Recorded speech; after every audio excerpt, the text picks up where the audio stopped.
Hello, hello. Magandang araw. Welcome back sa lahat ng Libra. At sa mga bago, welcome to my channel. Ako nga pala si Mystico Moreno, or in short, Mismo. At dito sa aking channel, we will manifest love sa inyong Tagalog love reading. Ngayon na, mismo. So, gagawin natin today a quick energy check-in. Alamin natin anong kaganapan. Ngayon magtatapos na ang buwan ng mga puso at magsisimula ang panibagong buwan. Okay? So, habang binabasa ko itong cards, gusto kong magpasalamat sa lahat ng Libra na patuloy na sumusuporta sa aking channel. Thank you so much po. At sa mga bago, sana supportahan niyo rin ang aking channel by liking this video, sharing it sa mga kilala niyo pang Libra na nangangailangan ng guidance from the universe, and engage na sa comments section. At syempre, subscribe na para mag-grow itong channel, makagawa pa ako ng maraming readings, and hopefully may improve na rin yung setup ko. But for now, this will do. So, ang gagawin natin ay bubunot ako ng tatlong sets, 2 cards each. Isa for the recent past, isa for the present, at isa for the near future.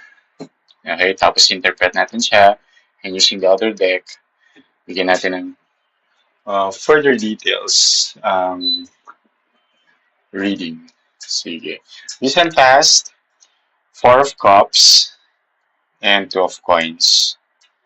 Present, the Magician, Queen of Swords, and in the near future, the Moon, and Knight of Coins.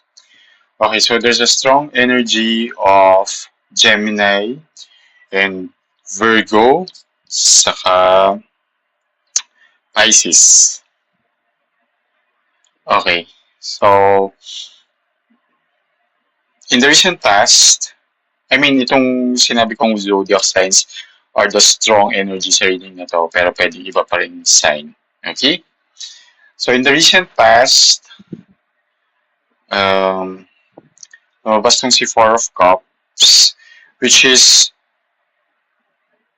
your person naging emotionally detached siya sa'yo. And nakikita ko dito na parang may mga options siya.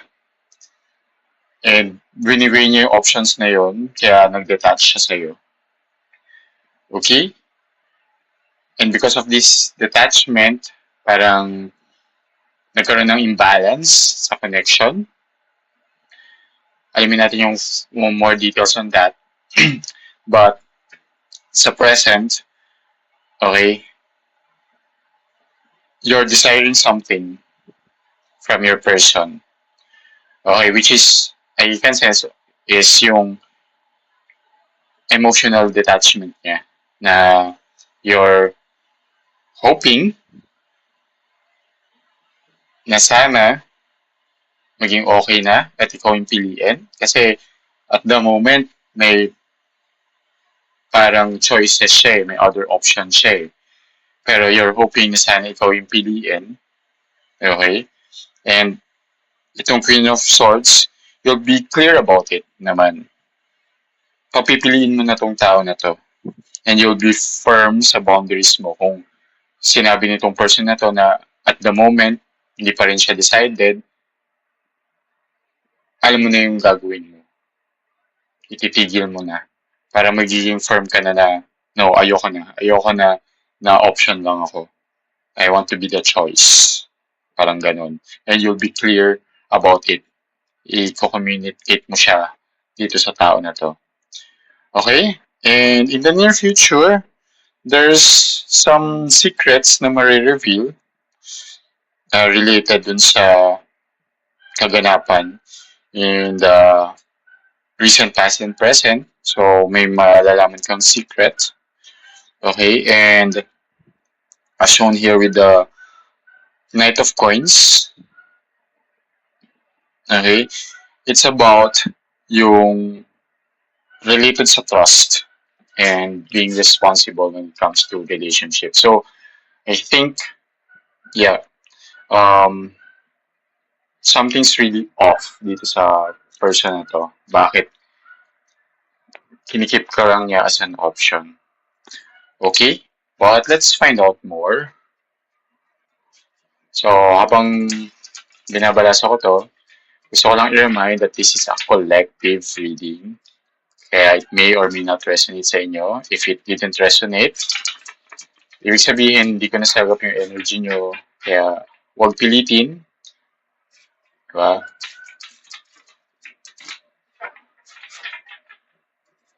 Okay. So, abangan nyo na lang yung mga susunod ko pang readings para updated. Baka yun ay mag-resonate na sa inyo. So, subscribe na para updated kayo sa mga ipopost ko pang video. Sige. So, ano yung option na yun? Okay, Nine of Wands and Ten of Pentacles. Okay. So, kaya detached tong tao na to at ginagawa ka lang yung option. Kasi, so may Nine of Wands. Kasi gusto, wounded din tong tao na to. This person, ginaguard niya yung heart niya. Okay, pinoprotektahan niya yung puso niya by doing those, alam mo yun, parang not committing fully with you or even with the other option. Diba? Parang gusto lang niya na, ayan, may someone but not fully committing with it. As shown here by the Ten of Pentacles because Ten of Pentacles is long-term commitment. So, itong tao na to is very cautious siya and medyo ilag siya pagdating sa commitment. Okay? And at the present moment, okay, masasaktan ka nga lang nito. Okay? And it's something, karmic. It's a karmic relationship. Kaya nangyayari to is this person will learn something from you. You will learn something from him or her. Diba? Pero this will not really work. Okay? And you will be firm naman nga. Sabi nga kanina, magiging firm ka sa boundaries mo. Itong person na to will keep you as an option. And ayaw ka na rin. And ano yung secret na yun na marireveal soon? So, Four of Cups and Two of Wands. Okay. So, si Four of Cups, okay? So, si Four of Cups, ito rin siya. Ayun, no? Ganun pa rin siya. Hindi siya, detached pa rin talaga siya. Kaya, yun yung hindi siya, parang itatry niya na magbago pero hindi niya kakayanin. So, si Four of Cups, yun pa rin, di ba? And, di ba, Two of Coins, same sila ng energy ni Two of Wands. Parang, kung ipupush mo to, uulit lang yung cycle. Kaya, it's time to reassess the situation. In-interpret ko lang yung lumalabas na cards, diba?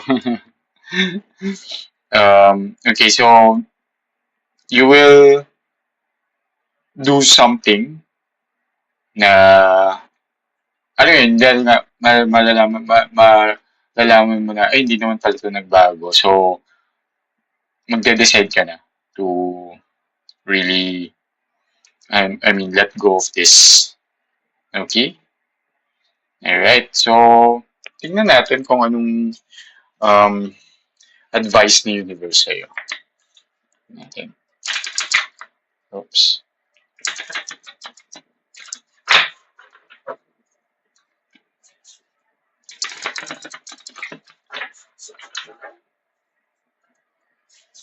Advice niya.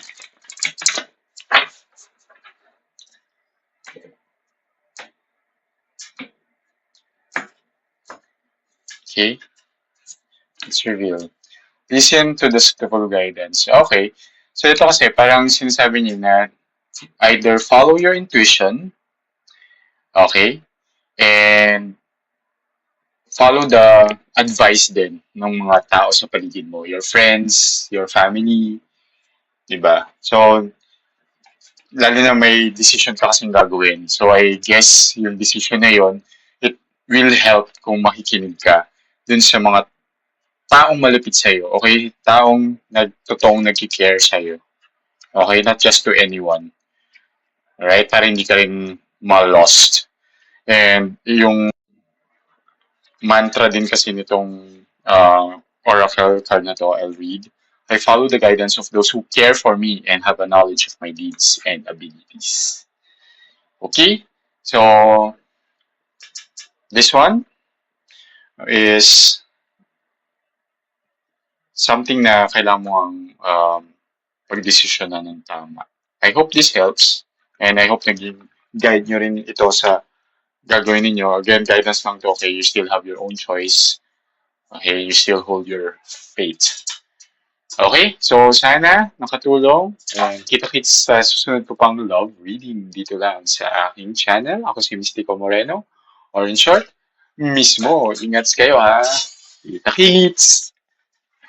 Ingat!